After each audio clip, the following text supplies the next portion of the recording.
Okay, so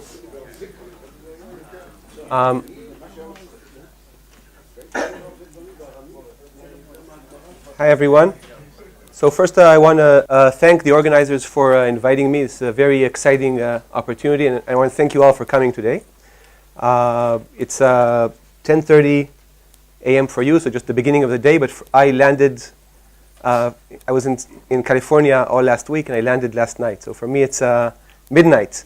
So I apologize in advance, bear with me, and ask questions, because I might say strange things which have no connection. So, stop and ask questions.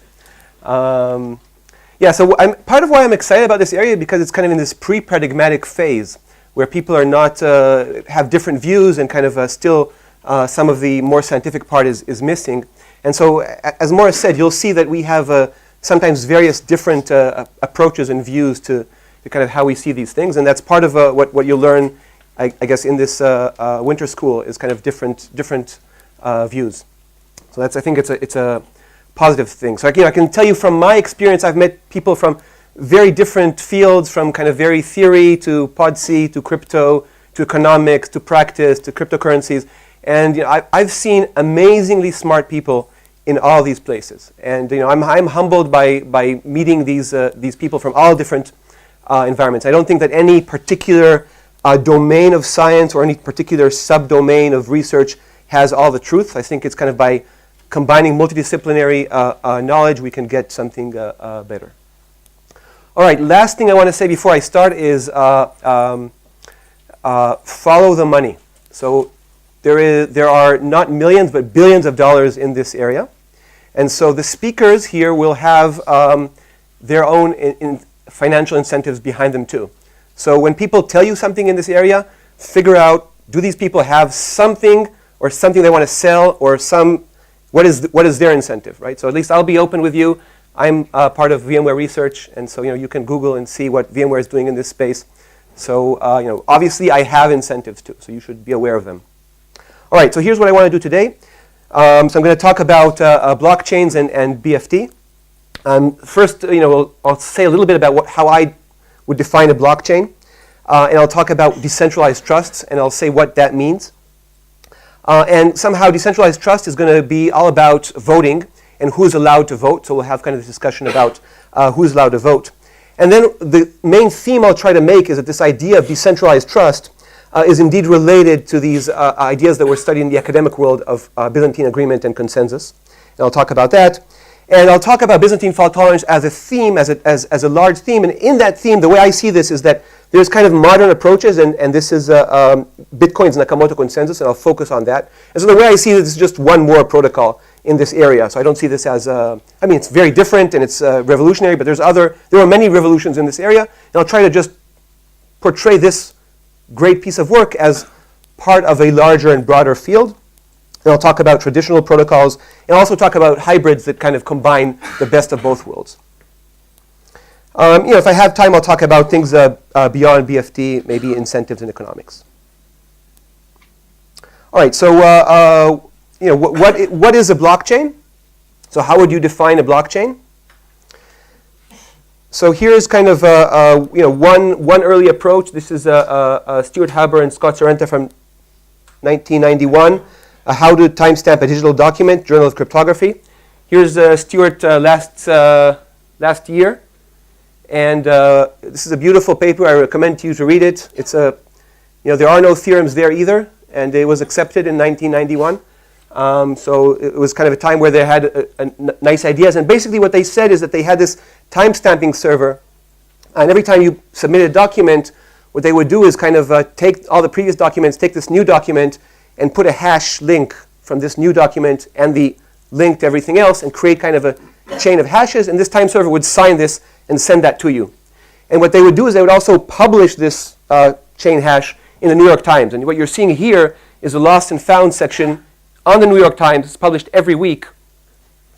And basically what you're seeing is that this is kind of a system that they implemented in '95, so 4 years after this paper, and it's actually the longest running blockchain. So if anybody asks you about a chain of blocks that's actually in the real world, and you can go and buy the New York Times and see in this lost and found every weekend. All right, so this is kind of one version of blockchain. Here's when I got interested in blockchains. Back in 2014, there's this guy, Mark Andreessen. He's now a billionaire because he's a co-founder of a venture capital firm. But before that, he was programmer. He worked on Mosaic. He did the co-founder of Netscape. So he was one of the early pioneers of internet, I guess. And he had this New York Times article. And in this New York Times article, what he said is, Bitcoin is the first practical solution to a long-standing problem in computer science called the Byzantine generals problem. And I remember in 2014, I read this and I said, okay, I'm an expert in Byzantine agreements. This guy is a VC writing in the New York Times about a problem that I care about. This doesn't make sense. He's obviously wrong. And so, we don't have to agree with this, but I think in many senses, there's a lot of truth in this statement. So I want to focus this talk on kind of the Bitcoin paper. This is it. It's relatively short. This is the abstract. It's relatively short. So if you're in this area, I recommend you to spend half a day, read the white paper. It's worthwhile to kind of see where all the hype started from. During my talk, I'll try to go over several quotes from this paper, so you can kind of, we'll do kind of a joint reading of it. So here's kind of what it says about trusted third parties. So what Bitcoin wants is an economic system, payment system based on cryptographic proofs instead of trust, allowing any two parties to transact directly without the need for a trusted third party. So this is kind of the goal of the Bitcoin white paper, is to have two parties pay each other, or one party pay the other, without relying on a trusted third party. And if you know, then this is kind of the core goal of cryptography and distributed computing, is eliminating, basically building protocols that simulate or implement an ideal trusted party.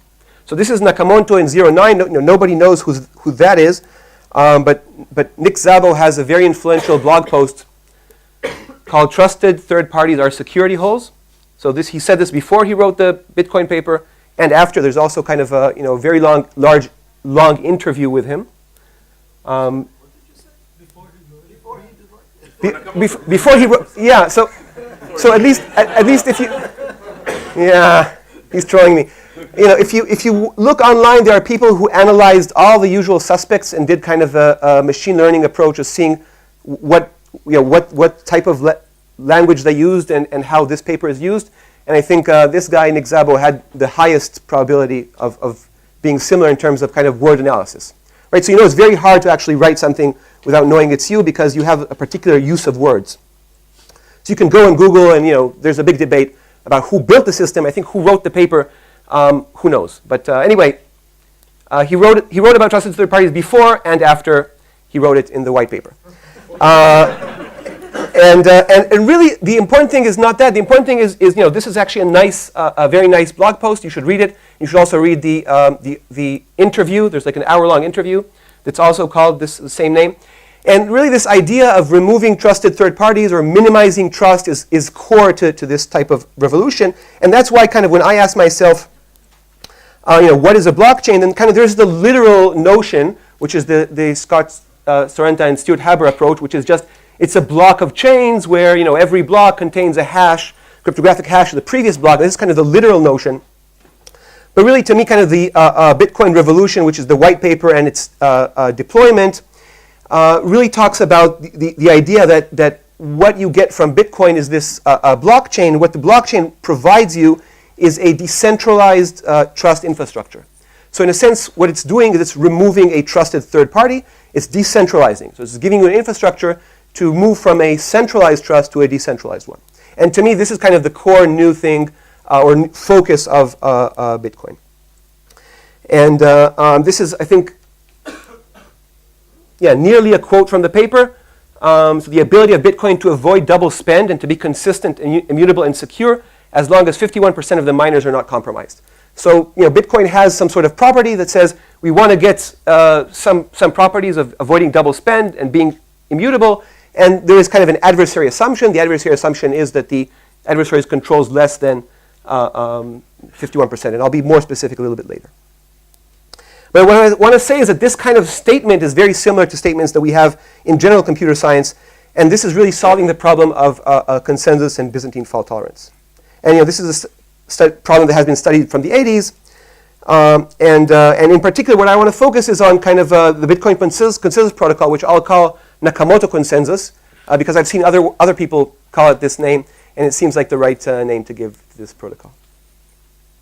All right, so what I've done is I've just defined one thing using another thing, right? I told you, well, a blockchain, it's not the litter notion, it's a decentralized trust infrastructure, but then I didn't define what a decentralized trust infrastructure is. So I just defined one thing by another. So the next slide is going to be about what is decentralized trust.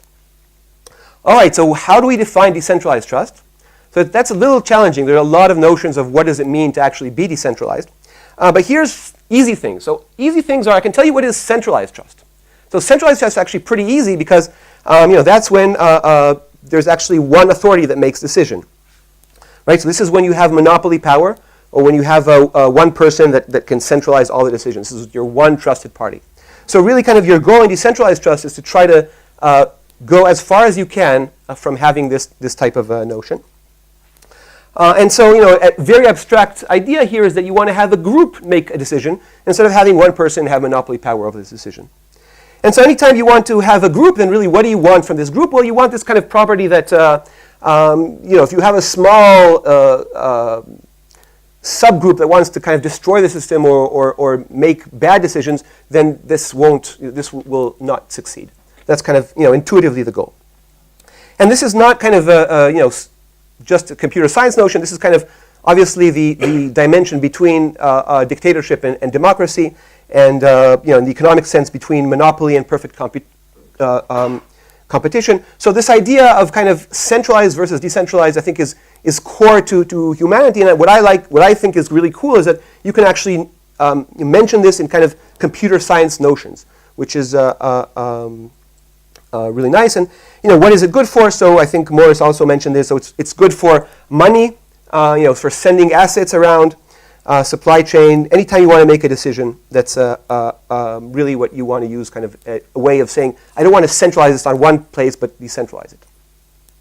Okay, so making decisions, how do we make decisions typically as humans? Well, we vote, right? So in a sense, really what this all is about in terms of what are we decentralizing? Well, we're decentralizing the voting of this system.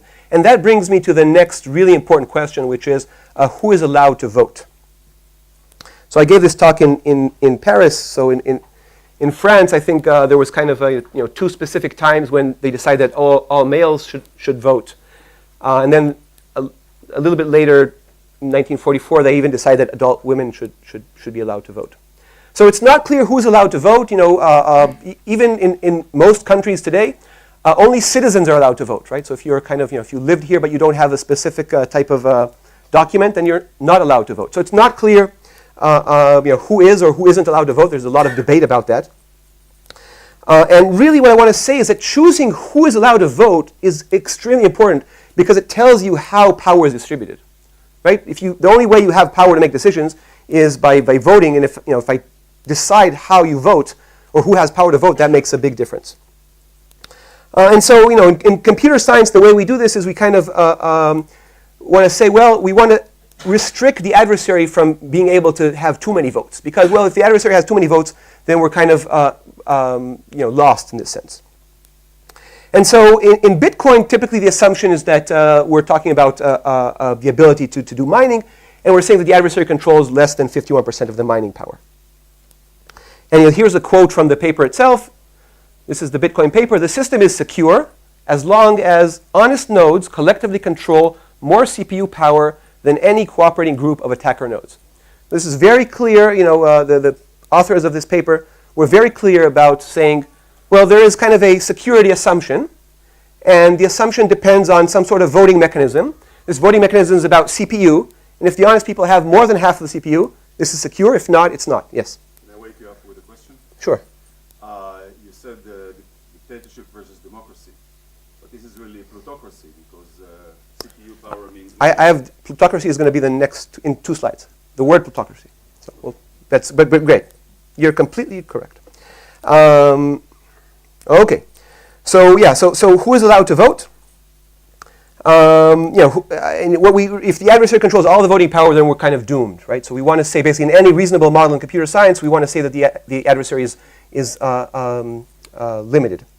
And so one approach, and this is kind of the traditional approach in distributed computing and cryptography and so on, is proof of membership.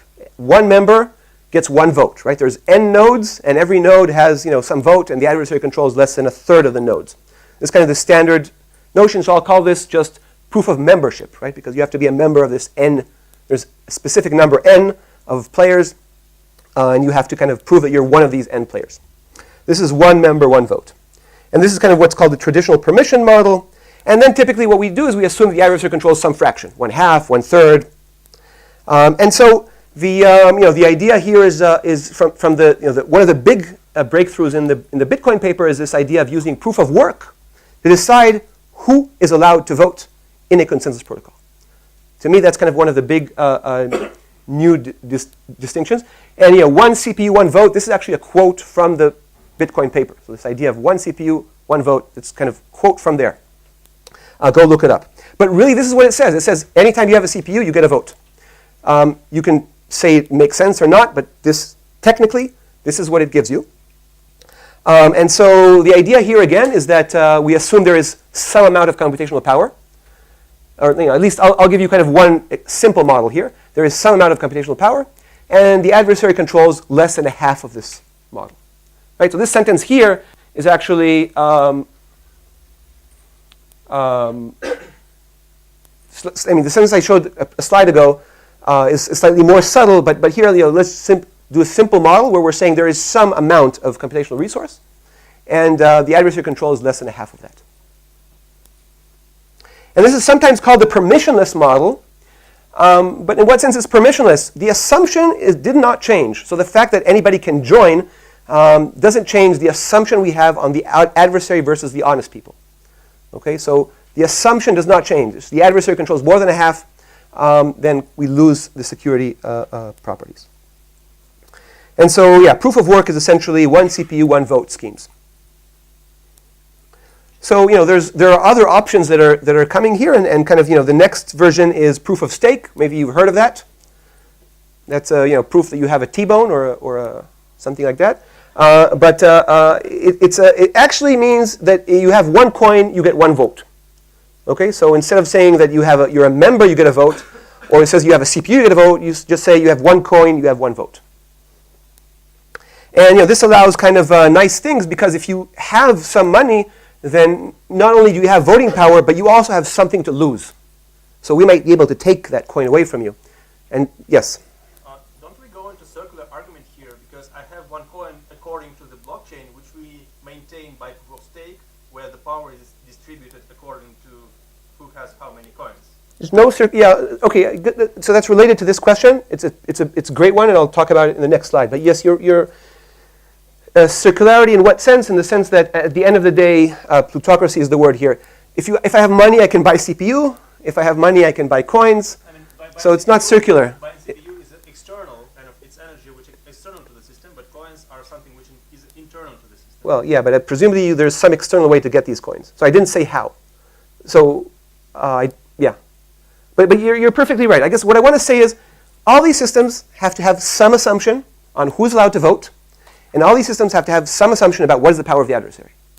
And whether it makes sense or not, whether you want to invest in this thing or not, that's a different thing. We can discuss this. I just want to say there's a lot of exciting new ideas and new theory around kind of this proof of space or proof of space-time and proof of replication. So I won't go into it, but there's also ways to say that if you have a gigabyte, you get a vote, roughly speaking, right? And I'll mention this because there's really beautiful new theory work related to these things. All right, yeah, and this is kind of going back to your question about plutocracy. So really, when I look at this and ask myself, so who is allowed to vote? Then really it's about money, right? I warned you earlier, follow the money, and so I want to focus kind of on this paper that Gun is part of that talks about decentralization of Bitcoin and Ethereum networks.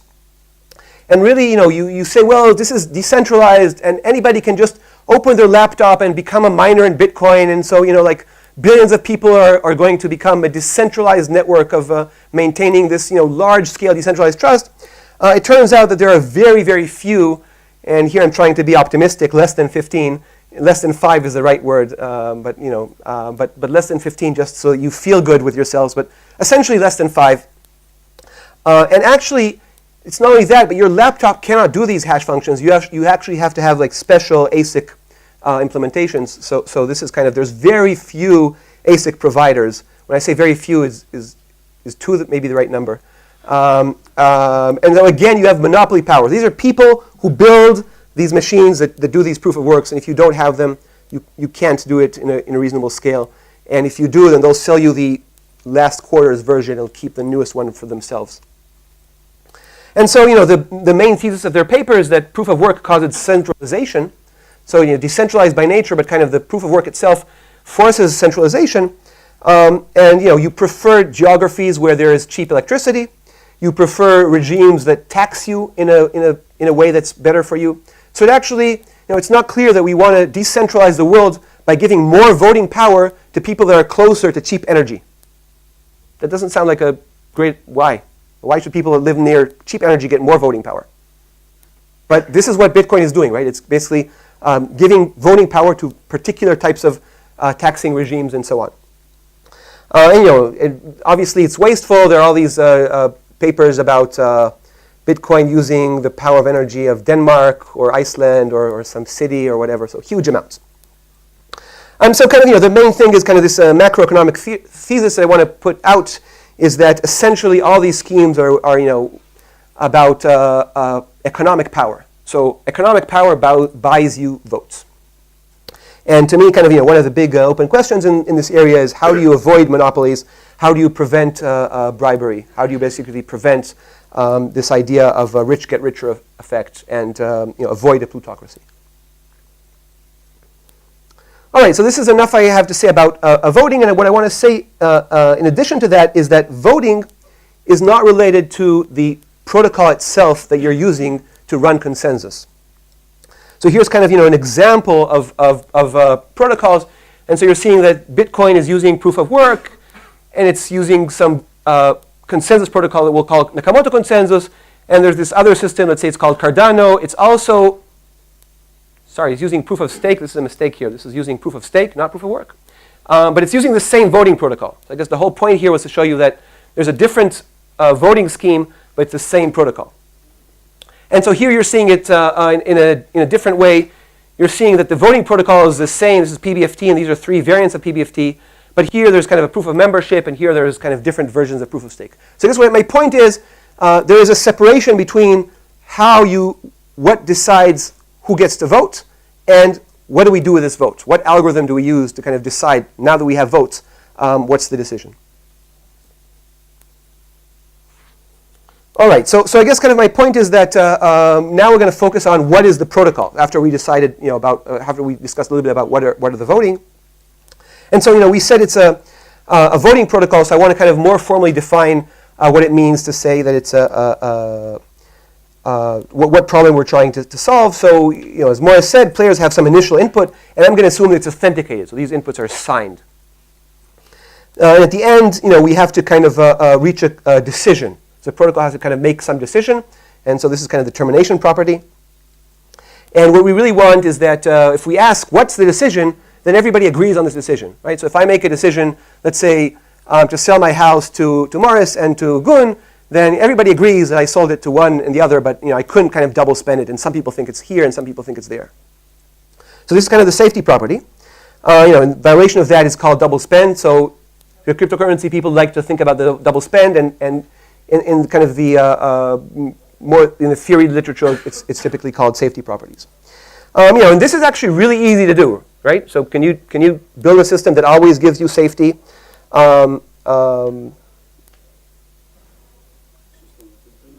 Exactly. So Eli is good at these things. You decide nothing, and so really what you want is to say that if the system does nothing, then it's trivially safe. So you also want some sort of property that says that eventually good things happen, or some sort of liveness or termination property, to make the problem non-trivial. And so one way to do this is to kind of define some sort of validity criteria, and say that if all the even before I could make progress by always deciding that nothing happened. So you have a question, or you okay? So this is kind of the validity property, and this is what's called typically in Byzantine agreement weak validity. Is if all the honest people have the same value, then this is the value that's committed, that has to be committed. This is the validity. And there's kind of a more natural thing in the authenticated case, and this is called validated agreement. So I'll call this here chain quality, which basically what I want to say is the property is that with constant probability, one of the values of the honest players is the value that is being decided upon. Okay, so everybody has a value. Some are honest, some are not. And with constant probability, a value that is held by one of the honest players is the one that's decided. Okay, and it's kind of related to this fairness notions that we'll talk about. That's why I'm calling this chain quality. Okay, so this is kind of the problem definition. And for a blockchain, we want to do this not once, but we want to do this for a chain of commands. So we have clients, they send authenticated requests. The servers maintain a log of requests. This is exactly what Morris said about maintaining a distributed ledger. And the input of each server is kind of a block of client requests. So the servers receive a block of requests, and they want to add that request to this large ledger. And so what I want to do is, for now, is focus kind of on an abstract single-shot instance. So kind of this is a more formal notion for those who like more formality of the type of the problem that we want to solve. So this is kind of a single-shot Byzantine agreement instance, right? So again, what we want to do is we want to get termination. We want everybody to decide on something. We want to get agreement. We want everybody deciding on the same thing. And we could always do that by just saying we all decide nothing. So we want to have some sort of non-triviality argument property. And the one I want to focus on is this chain quality one, which says that with constant probability, some honest player is the value that's being decided upon. Okay, so yes. Same with constant probability that's like globally, right? There's constant probability that somebody's input is going to be chosen, and not constant probability for each one. Yes. Yeah, we often hear the term liveness. Can you maybe explain how does it communicate with this term? Termination. Isn't termination finality? So liveness means that eventually something good is going to happen. I'm going to discuss this a lot. I'm going to talk about synchrony and asynchrony, depending on how much time I have. I have a whole talk about that. Don't worry. Talk a lot about that. Can this constant probability be zero? No. I'm hiding here. I'm informal here. So think about this as like with probability 1/2, you choose a random good guy. Okay. That's my goal. I don't know how you're going to expand on this, but I can make it in Bitcoin such that I pay always a very large fee. So in Bitcoin, the analog is that the chain quality basically means that if I control an alpha fraction of the mining, then I want to be able to control an alpha fraction of the blocks. Sure, but are you considering fees? Not for now. So just saying that the analog of the validity for Bitcoin is just saying that the amount of times that my block gets in is proportional to my voting power. Okay, so this is my lame attempt to try to do a half formal discussion. If you do it formal, it kind of takes a little bit more annoying things and depends on asynchrony, synchrony, and so on. So I kind of I'm hiding a lot of things under the rug. Yes. The termination, all honors terminate. Mm-hmm. In my mind, is a legacy of Yeah. Consensus mechanism that we have, in which the view of the system of all processors was symmetric. As for one owner, if one honest agree with another owner. Yeah, that's fine. Yeah, fine. Yeah. So this is So I'm not trying to be too formal here. This is just an example of a single instance, and you can do much better than that, and much better definitions. No, yeah, I completely agree with you. Don't take this. This is not. We're not going to nothing formal here, not today. Okay, so let's talk about Nakamoto Consensus in more focus. So, people asked, maybe this is an alien, maybe it's not part of PODC. But I think does it solve consensus or not? So at least when I look at it and I analyze it, and there are papers and people that wrote papers about it, I can give you. Then I think it does. It solves a variant of Byzantine agreement, and obviously we can talk about exactly what type of variant it does solve. And I'll call this a Nakamoto consensus. And in a sense, why is it a variant? Well, it doesn't translate to the exact definition that I've showed earlier. It has a few different variations. In particular, it doesn't assume this proof of membership where there's n nodes and the adversary controls 1/3 or 1/2. It assumes this one CPU, one vote. So the adversary controls part of the votes, and actually this is like a special ASIC for doing hash. And the adversary controls less than a half, typically actually an epsilon, 1 plus epsilon less than a half. You have to assume the system is synchronous, or at least there's, we can discuss the details here, but roughly the system is synchronous. And the assumption here is that the adversary has some adaptive power, but it's mildly adaptive, and I'll go over that if I have time. And the nice thing here is that it provides chain quality. This is what I said about Nakamoto Consensus has this nice property that, again, roughly speaking, I'll go into more details. The more voting power you have, the more fraction of blocks you get to decide on. We'll discuss fairness. And is it scalable? Yes. Question, so in traditional Byzantine agreement, it's 1/3 of the votes, right? That the adversary In synchronous, 1/2. synchronous 1/2. Yeah, authenticated.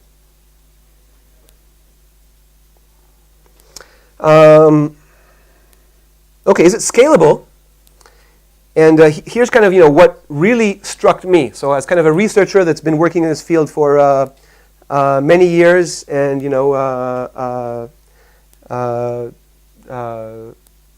what really struck me is this is a linear cost communication protocol. So it kind of solves things in a linear cost.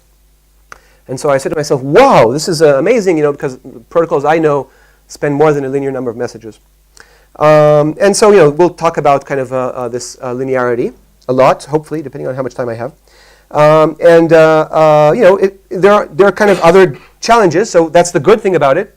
And I already put some of the bad thing, which is it has relative low throughput relative to other schemes, and it has relatively slow time to finality.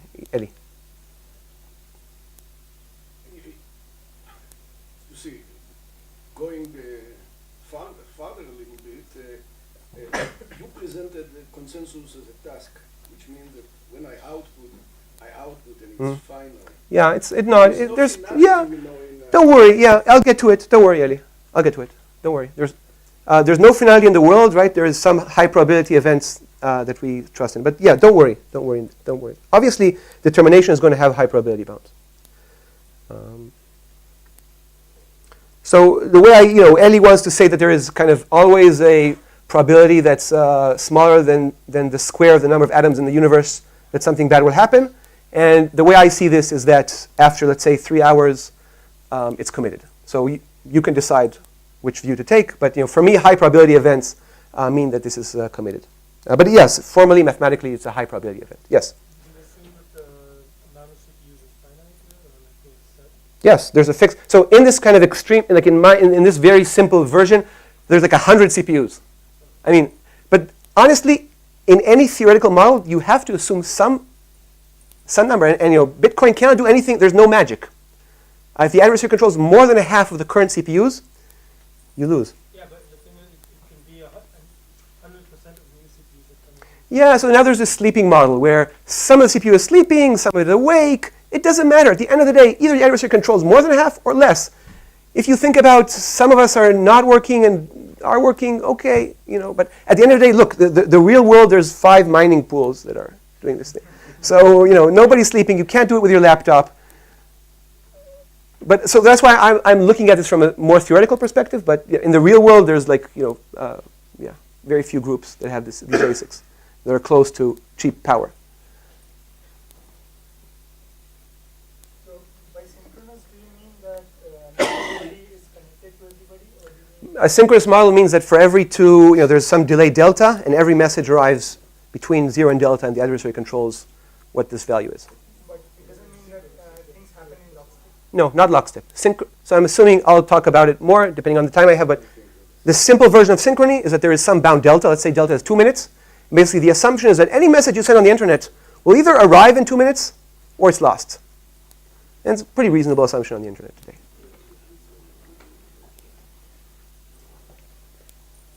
Good. So, yeah, and this is kind of, where I'm interested in is traditional BFT actually are better in these two things. They have really good throughputs and much, much better time to finality, right? You can do things really fast, but the question is, do they scale? Are they linear in cost and so on? Okay, so let's talk a little bit about Nakamoto Consensus. And so, the two things, so what I'll try to do is informally hand wave what is the protocol, because it's a very simple one. I sometimes teach this protocol. I'm not going to do that today, so you're just going to get kind of a high-level intuition about the idea of this protocol. So I want to say there's two main ideas, and it's very simple. At the end of the day, you're going to see it's a one-line protocol, so that's kind of what's nice about it. So the first is this idea that longest fork wins. So the longest fork wins. And here's kind of the quote from the paper. We can read it together. The majority decision is represented by this is the quote from the Bitcoin paper. So we're reading it together. The majority decision is represented by the longest chain, which has the greatest proof of work effort invested in it. If a majority of CPU is controlled by honest nodes, the honest chain will grow the fastest and outpace any competing chains. So this is the idea. It's very simple, very elegant. And this is kind of the first thing. And the second thing is indeed that it's using proof of work. So the way you can add something to the chain is by solving a mildly hard cryptographic puzzle. And this is the idea of proof of work. And here it is in the words of the person who wrote about the fact that trusted third parties are security holes. The proof of work involves scanning for a value that when hashed, such as with SHA-256, the hash begins with a number of 0 bits. So that's the only thing you want. You want to hash something so you get a lot of zeros.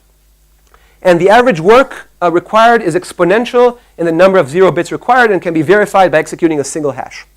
So this is a mildly hard cryptographic puzzle. What is that? It's just finding something that when you hash it, you get a lot of zeros. Okay? So it's hard because you have to try a lot. If we're assuming kind of assuming that SHA-256 is some sort of random function. But if you've found such a thing, then checking it is very simple. That's why it's a puzzle. So once you have a solution, it's easy to verify it. All right, so here's kind of the properties. So we're assuming a synchronous model, and we get kind of a liveness, which is kind of chain growth. So you will see these two notions mentioned in similar ways. So somebody asked me about liveness. So chain growth is kind of the property that the chain grows over time, and sometimes we like to say liveness, which means that the client commands are eventually entered into the blockchain. And again, kind of traditional maybe word for this is fairness, and there are papers that talk about a property that's called chain quality. And again, this is kind of the fraction of the blocks. I don't know what log means here. Coming from honest parties is proportional to their size. And this is not perfect. And Gun is responsible for showing the world that in particular there are attacks where if you are larger than, if you control more than some amount, then you actually get more than your fair share.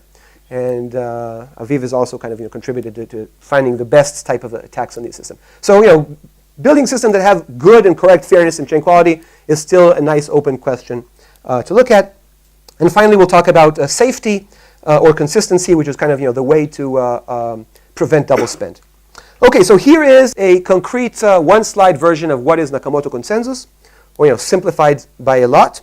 So we're assuming there are some blocks, and I look at the longest path of blocks.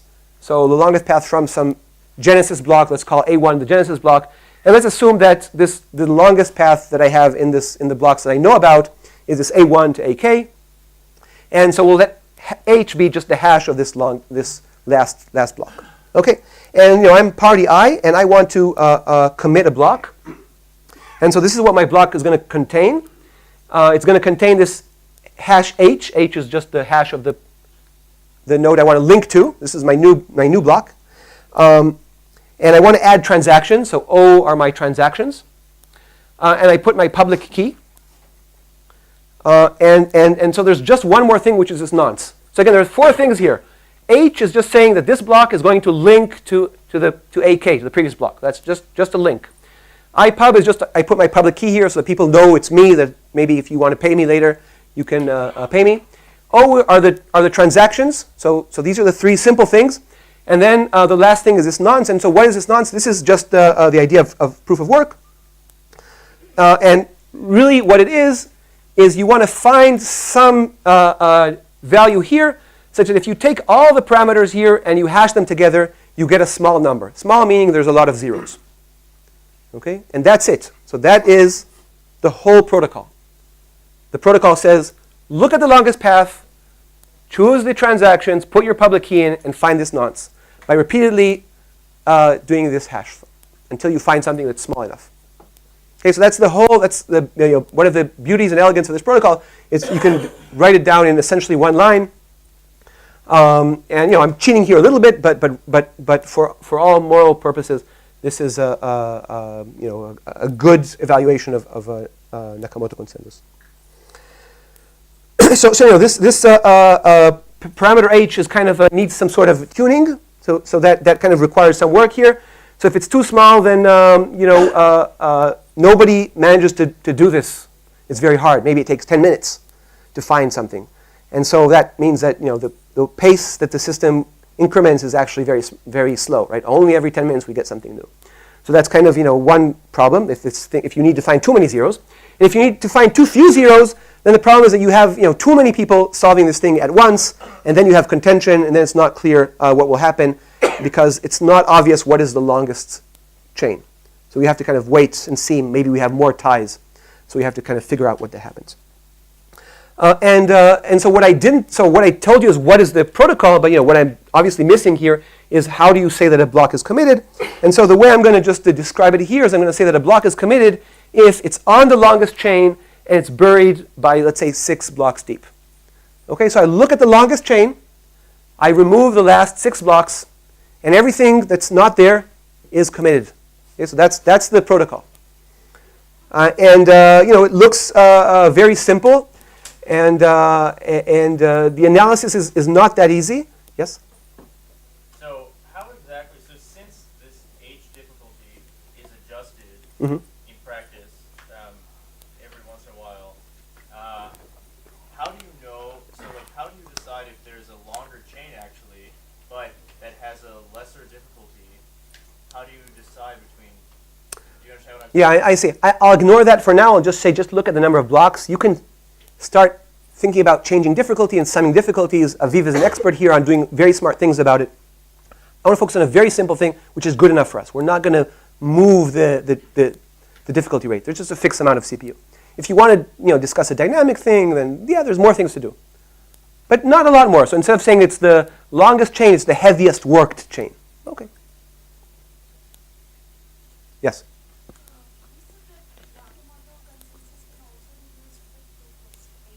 Mm-hmm.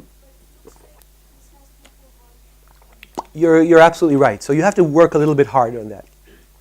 You have to do something non-trivial for that. That's what Cardano does. But you're absolutely right. It's not so easy. You have to build some sort of cryptographic oracle that will basically generate a leader election algorithm out of the stake in a fair way. So you need some sort of cryptographic tools to do that. Yeah, and this is kind of really what I want to say is that this algorithm, or this one-line algorithm, is essentially doing that. It's a leader election oracle which chooses one person, and how does it choose it? It chooses it independently. So the probability of me getting chosen is the same as the probability that Gun gets chosen. It's fair. The probability that I get chosen is kind of proportional to the voting power that I have. And not only that, but there's kind of this property that I have to commit to what I want to put on the block. So sometimes you have like a leader election where you say, okay, you won, now you get to choose what to do. That's bad because once I know that say Morris won, I can go and then send him an email or bribe him. But if kind of, the minute Morris won, he's committed to the block, he's committed to the operations, then, he can't change. And so this is another nice advantage. And so if you had to use, this is kind of going back to your question, if you had to implement this, you'd have to use cryptographic tools to kind of implement this ideal functionality. And so this is what proof of work is. So if somebody says, whoa, what do you mean proof of work? What is proof of work? Proof of work is just this. It's just finding some nonce such that this SHA is small. That's literally what it is, yes. The leader election, you mean the guy who puts the block Yes. is elected leader? Yeah. So this, if you find this, that means you get a ticket to be elected. And notice that many people can be elected in parallel. So this is not a perfect leader election. Does the actual connection? So if both of us solve this, we will both send our messages to everybody, and then people will add either you or me or both. So the guy who is in the chain, Mm-hmm. in the longest chain, is the guy elected. Yeah. Well, yeah. This is the guy elected to add a block, and we interpret the longest chain as being the one that's important. That's the equilibrium that we live in. You're saying as a leader election, so I'm saying, so I'm asking, at what point you're saying it was elected leader? I see. No. Yes. Yeah. So this is only about solving this thing, not about the longest chain. So the fact that you are allowed to generate a block, even if you generate a bad block, let's say that's on a very short chain, that's your problem as a leader. It's like having multiple leaders with some probability. Yeah. So It's a leader election, but not necessarily a single one. yeah. So it's a leader like an oracle, with weak properties. It doesn't always converge and so on. So this is, Because if this is the case, then once you generated it, you did not, you can avoid announcing it, right? You said that. no. So here only you know. So once you use all your ASIC, you find this nonce. Nobody knows you solved it. So what you want to do now is you want to propagate this message very quickly so that everybody knows about it. Yes. The idea is that you pursue the safety regularly in a synchronous round. Only one will announce, and there is some probability, the two, and therefore there can be two chains. But the probability that this will continue forever, the two of them, that you'll have two leaders, will break at some point of time, and then the longest, everybody will convert to the longest. Yeah, and if you do the math, it requires some work because it's kind of martingale theory and so on. So the proof itself actually is not so, it's annoying. So it's not as natural as you'd like to. But the intuition is very natural. It's exactly what Eli said. Okay, so Nakamoto Consensus, again, in my view, it implements a replicated log. It has some assumptions. The adversary is computational, so it controls the number of CPUs. We need synchrony for safety. So not just for liveness, but also for safety. And as Eli mentioned, you get safety, but it's over time. There's no finality. That means that yes, there's only high probability bounds on something being committed, which is perfectly fine in the real world. It has this kind of liveness property that its chain grows and it's fair. And so what I'd like to do is very quickly go over differences kind of between Nakamoto Consensus and standard BFT protocols.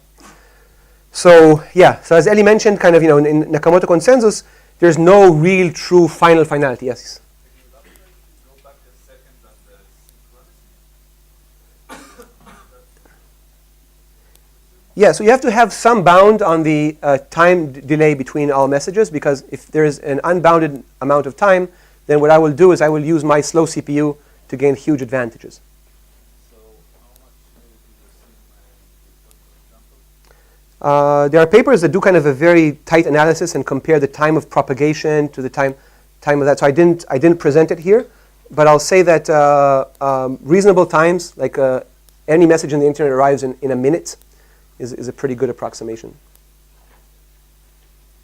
So minor point for the liveness in Nakamoto Consensus, for whatever threshold failure that you provide, like let's say 1 in 10,000, it's dependent on the underlying number Yes. of Byzantine nodes as it approaches 50%. It's infinite. Yes, I didn't. This is a mistake here. I typically, my previous slides, you typically don't assume that the adversary controls 1/2, and this is a mistake here. Typically you assume it's 1/2, 1 plus epsilon times 1/2. And that epsilon actually plays a part into all these things. That's a good comment. So it doesn't have optimal resilience, let's say like synchronous protocols. Yes? I have a question about how data is propagated. So you propagate the hash, but how do the miner gets access to the same pool of transaction? So you have here the world leader expert in how to propagate these blocks, the world leaders. But I guess, roughly speaking, there's a very efficient and smart peer-to-peer mechanism such that all these 5 miners are connected. And whenever you have a block, you want to propagate it as fast as possible, because the faster you propagate it, the smaller the chance that there's going to be a fork, or you will get kind of an orphan or an uncle. And so that's your incentive is to try to propagate as fast as possible. And so there are smart mechanisms to do pipelining and all these smart things. Are you going to talk about it? Maybe, but you are the real expert on the incentives, right? So yeah. Okay. Okay. Yeah. Gun knows a lot. No, but so what I say is it's a fascinating whole world of getting fast propagation of these things. Especially there's all these people that are trying to do huge blocks, right? Bigger blocks are better. But now a big block is actually harder to move, and so you actually if you're not smart about moving stuff, then you're gonna suffer. So if you have a small block, that's fine. But if you have a big block, then you have to be smart about how you propagate it. Okay. You're going to talk about some? Oh, good. Yeah. So Gun is he is the expert, world expert. So Nakamoto Consensus and BFT. So yeah, no finality. There's some small probability to have something happen, and versus kind of the distributed computing world where it's committed and there's a 0 probability of safety violation. In Bitcoin at least, let's say the typical assumption is that you want to bury things 6 blocks deep. Since it takes 10 minutes for every block, then kind of the standard rule of thumb is wait an hour, because after that it's buried 6 blocks deep, and then maybe it's very hard to kind of build a different path that will reorganize these blocks and make them disappear. And you assume synchrony, and again we like to assume other types of models, not just synchrony. And indeed, kind of in the Byzantine fault tolerance, doesn't take 2 hours. We have protocols that take 2 rounds or 3 rounds to reach agreement. So that's much better. And we have protocols that assume partial synchrony and asynchrony and all those lovely things. Nakamoto Consensus uses proof of work and uses energy, but you can imagine different things. And we discussed the idea that you can separate the protocol from the voting. And kind of if you look at let's say PBFT, then it uses a quadratic number of messages. So what I want to say is, roughly speaking, there are no free lunches. You have to pay somewhere. So you either pay by doing a lot of work on CPU, or you pay by doing a lot of messages. And this is kind of one way to think about why is it linear or not. And kind of Nakamoto Consensus has a relatively strong adaptive property, versus kind of a typical I guess PBFT at least assumes a more static one. And really the nice thing here is that it's scalable and permissionless versus kind of BFT, which are typically quadratic and requires a PKI complexity. And so, really what I want to say is this is kind of the lay of the land at least 2 or 3 years ago, and a lot of things have changed. And really what people are saying is, can we get all the good things that Nakamoto Consensus gives us, but still getting all the nice things that the traditional protocols gave? So kind of trying to do some hybrid. And so what I'm going to do, how are we going to do with are we going to take a break, or what's the plan? I think we can take like a 5-minute break. Okay. Because I'm for me it's like 1 a.m., so I can just go on till 2 without any, but it depends on kind of your energy. So a break in 10 or 15 minutes? Or not? Yeah, or yeah, okay, yeah. okay, good. So okay, that's I'll leave it up to you to split okay, however you want. but okay, so good. All right, so let's go. So I'm going to talk. So I'm going to switch gears and talk more about Byzantine fault-tolerant protocols and traditional ones, and then but the goal really is to try to imitate or get better and do what kind of Nakamoto Consensus is doing. So this is kind of the goal is to get a scalable consensus protocol, and here's kind of a little bit of theory. There's this big divide between synchronous protocols, so those that you assume synchrony. I mentioned here Cardano and Definity and so on, and there's partial synchrony protocols, those that assume, let's say, Casper and Tendermint. And then there's kind of the asynchrony ones, Honey Badger, Beats, and Hashgraph, I think, is kind of the new guy in town. And so, what I wanted to talk about is kind of this idea of all these three models. And at least in the world of asynchrony, I'll mention a little bit about the question of is it practical and is it linear. And in the partial synchrony world, I'll talk about kind of the quest to get a linear protocol that has both chain quality and responsiveness. And I'll say a little bit about what responsiveness is. And in synchrony, we'll talk about kind of the quadratic lower bound and getting sub-quadratic protocols. Okay, so if you are not in this world and you're saying, okay, so what are these three strange names? So in asynchrony, what we're assuming is that there's an adversary, and this adversary can delay any message by any finite amount. Okay, so that's kind of roughly one simple way to define this. So there's an adversary, and he can adaptively delay any message by any finite amount. That's kind of synchrony. Asynchrony, sorry. And in synchrony, there is some known number delta, and the adversary can delay every message by some number between 0 and delta. Okay, so we all have clocks. In this model, there's all real-time clocks. All clocks are synchronized. It's all about just what is the power of the adversary for delaying messages. So in asynchrony, any finite amount, and in synchrony, there is some known bound delta, let's say 2 minutes, and the adversary can choose any message delay between them. And kind of in partial synchrony, well, it's somewhere in between. One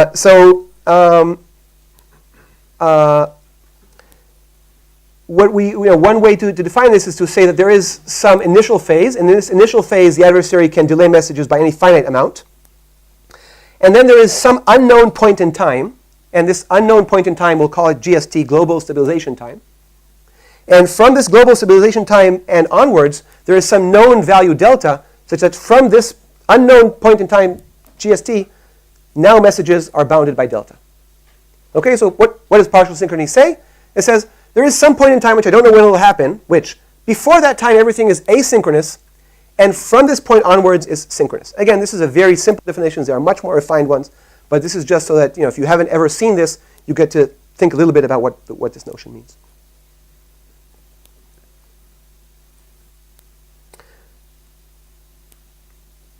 Okay, so here's kind of a brief history of. So I want to focus now on asynchronous protocols, and here's kind of a brief history of asynchronous Byzantine agreement.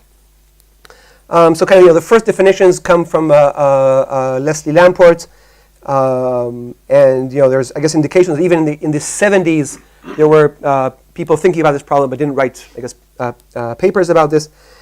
And this is a typo from that I didn't fix, but this is Fisher Lynch and Patterson from 1982. This is the famous FLP lower bound. This is not Merritt.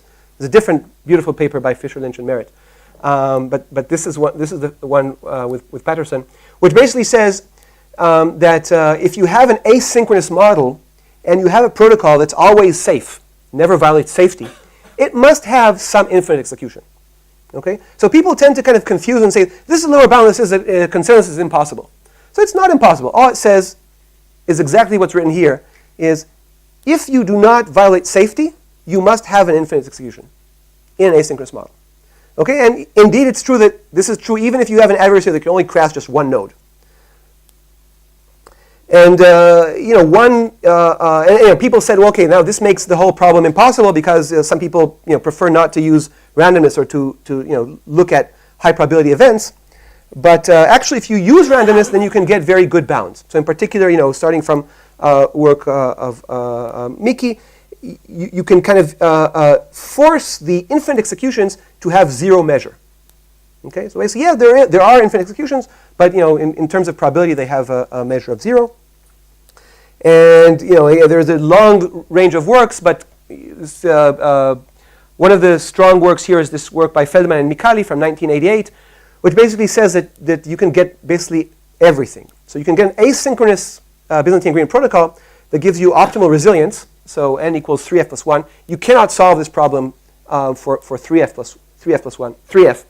This is kind of a simple split brain. The asynchronous model is a simple split brain type lower bound. This is the best you can do. And the expected number of rounds that this protocol takes is just a constant. Okay? So in a sense, you think it's, well, it might have infinite executions, yes, but those, not only do they have a zero measure, but actually, in the real world, in synchronous executions, they'll take a constant expected number of rounds. The number of messages here is actually quite large. It's like a large polynomial, so it wasn't super practical. But then came kind of protocols that used more practical cryptographic tools. In particular, kind of this Kashin, Kurosawa, and Shoup paper that uses a random oracle model, really tries to improve and optimize Byzantine agreement, and they get kind of an asynchronous Byzantine agreement protocol, 3f plus 1, order 1 expected time, and a quadratic number of messages with a cubic number of expected words. So words meaning one signature, so basically a cubic number of signatures. And so one of the, and then in the synchronous model, Juliana, this goes back to your question, in the synchronous model you can do kind of a 1/2. So you can improve from 1/3 to 1/2. And this is, again, a really nice paper by Katz and Ku. And again, kind of gets the best of all worlds. So you get the best type of fault tolerance with a constant expected number of rounds and with a cubic number of words. The forward signatures. Forward signatures. The Katz and Ku. The Katz and Ku is actually information theoretic. It's information theoretic. No, sorry. Sorry. No. The Katz and Ku, they forward signatures, yes. What do you mean? Like, also, LDS is Lynch, yes. Dwork and Stockmeyer. Yes. You don't need to know the delta. If there is some. Yeah, that's partial synchrony. I have a whole thing about partial synchrony. Don't worry, we'll get to partial synchrony. I said there's 3 things: asynchrony, partial synchrony, synchrony. We're in the asynchronous version, and you'll have to stop me sometime. But there's a long talk. We'll get to DLS. Now we're in asynchrony, so we're trying to solve. DLS was defined partial synchrony.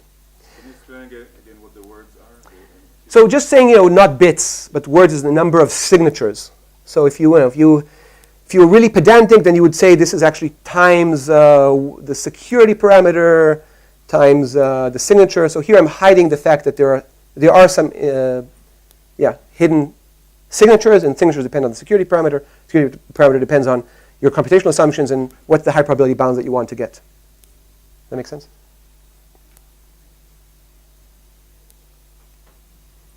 Okay, so shameless plug to my work. So we have a new result that kind of reduces the expected number of words from cubic to quadratic, and kind of a matching lower bound for number of messages. So showing that actually quadratic number of messages is kind of the optimal. So if you're interested kind of in the more theoretical aspect, go ahead and look at it. And what we're seeing here is really a bunch of systems, and Honey Badger is one, and Beat is another, and the hash graph is kind of something that uses a lot of hype here. They raised, I think, $100 million or some absurd number. But anyway, there's a real protocol, and which is claimed to be to work in an asynchronous model. So there are systems now that are being built that solve BFT that do this in an asynchronous model. And so to me, I think one of the open questions in the asynchronous world is building these practical asynchronous Byzantine agreement protocols. I don't think we're there yet. I think there's a lot of things that need to be done. I think that's one of kind of the big open questions. Okay, so the next part is about partial synchrony. This is DLS. And we'll have like what do you want to do? You want to have a short break or? I think we can have like a break long enough for people to go to the bathroom and come back. Let's do a break long enough for people to go to the bathroom and come back.